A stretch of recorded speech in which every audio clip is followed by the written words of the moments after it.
পিজিভিজি ১ নং পেপারের live assignment exam থেকে সংগ্রহ করা প্রশ্ন উত্তরগুলো। তো অবশ্যই তোমরা প্রশ্ন উত্তরগুলো খাতায় লিখে রাখবে। আরেকটি গুরুত্বপূর্ণ বিষয় জানিয়ে রাখি, তোমরা অবশ্যই হোয়াটসঅ্যাপ গ্রুপে জয়েন হয়ে নেবে, কারণ বেশি ভিডিও আপলোড করলে তোমাদের কাছে নোটিফিকেশান যাবে না। এছাড়াও 3টি চ্যানেলে কিন্তু ভিডিও আপলোড করা হবে, তো অবশ্যই তোমরা কিন্তু হোয়াটসঅ্যাপ গ্রুপে জয়েন হয়ে নেবে। ভিডিওর ডিসক্রিপশানে লিঙ্ক দেওয়া রয়েছে, সেখানে ক্লিক করে অবশ্যই হোয়াটসঅ্যাপ গ্রুপে জয়েন হয়ে নেবে। আলো ছায়া কাব্যগ্রন্থটি কার লেখা? এ প্রশ্নের উত্তর কামিনী রয়, 1889। এই প্রশ্নটির উত্তর কিন্তু আমি গুগল থেকে নিয়েছি। তোমরা এখানে দেখতে পাচ্ছ কামিনী রয়। দেখো এখানে লেখা রয়েছে উল্লেখযোগ্য রচনাবলী আলো ছায়া, 1889। মোহাম্মদ শগীরের কাব্যগ্রন্থের নাম কী ছিল?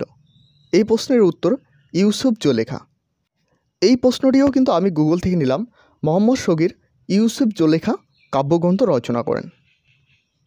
মাধবী কঙ্কন কী জাতীয় রচনা ও কত সালে রচিত হয়? এ প্রশ্নের উত্তর উপন্যাস, 1877 সালে। এই প্রশ্নটির উত্তর তোমরা বইয়ের 163 নং পাতায় কিন্তু পেয়ে যাবে। দেখো এখানে পরিষ্কারভাবে লেখা রয়েছে ইতিহাসের প্রতি ভালোবাসা ছিল রমেশচন্দ্রের। ইতিহাসের পটভূমি লিখতে মাধবী কঙ্কন 1877-এ লিখেছিলেন ইতিহাস অবলম্বনে পূর্ণ ঐতিহাসিক উপন্যাস। বামাবোধিনী পত্রিকা কবে প্রকাশিত হয়? এ প্রশ্নের উত্তর 1863। তোমরা বইয়ে কিন্তু 223 নং পৃষ্ঠায় এই প্রশ্নের উত্তর পেয়ে যাবে। দেখো এখানে পরিষ্কারভাবে লেখা রয়েছে বামাবোধিনী পত্রিকা প্রকাশিত হয় 1863 খ্রিস্টাব্দে আগস্টে। সভ্যতার সংকট রচনাটি কবে প্রকাশিত হয়? তখন রবীন্দ্রনাথের বয়স কত? তো সভ্যতার সংকট রচনাটি প্রকাশিত হয় 1981 সালে। তখন রবীন্দ্রনাথ ঠাকুরের বয়স 80 বছর বয়স, অর্থাৎ শেষ সময়। এটি কিন্তু গুগল থেকে নেওয়া হয়েছে, তোমরা এখানে দেখতে পাচ্ছ। শ্রীকৃষ্ণ কীর্তনের প্রাপ্ত পুঁথিতে বড়ু চণ্ডীদাস ও চণ্ডীদাসের নামে ভর্ণিতা পাওয়া যায় কতবার? এ প্রশ্নের উত্তর যথাক্রমে 298 ও 107 বার। ছেলে গেছে বনে কাব্যগ্রন্থটি কার রচনা? এ প্রশ্নের উত্তর সুভাষ মুখোপাধ্যায়। এই প্রশ্নটির উত্তর তোমরা বইয়ের 246 নং পাতায় কিন্তু পেয়ে যাবে। তোমরা এখানে দেখতে পাচ্ছ ছেলে গেছে বনে, নিচে এখানে দেখতে পাচ্ছ সুভাষ মুখোপাধ্যায়ের কবিতা মুখের ভাষায় অনায়াসে ব্যবহারে।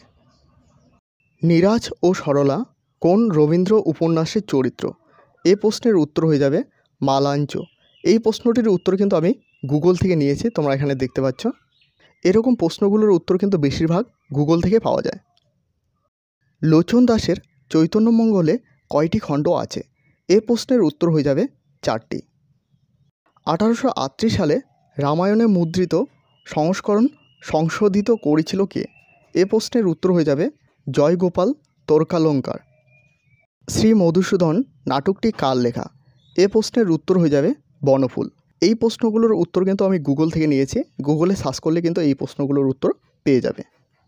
পিজিভিজি পেপার 1-এর বাকি প্রশ্নগুলো কিন্তু পরের ভিডিও দেওয়া হবে, অর্থাৎ পার্ট 2-এর ভিডিও কিন্তু সম্পূর্ণ কোশ্চেনগুলো দেওয়া থাকবে। তো অবশ্যই এই চ্যানেলে প্রথমবার হয়ে থাকলে চ্যানেলটিকে সাবস্ক্রাইব করবে এবং সাথে থাকা বেল আইকনটি প্রেস করতে ভুলবে না।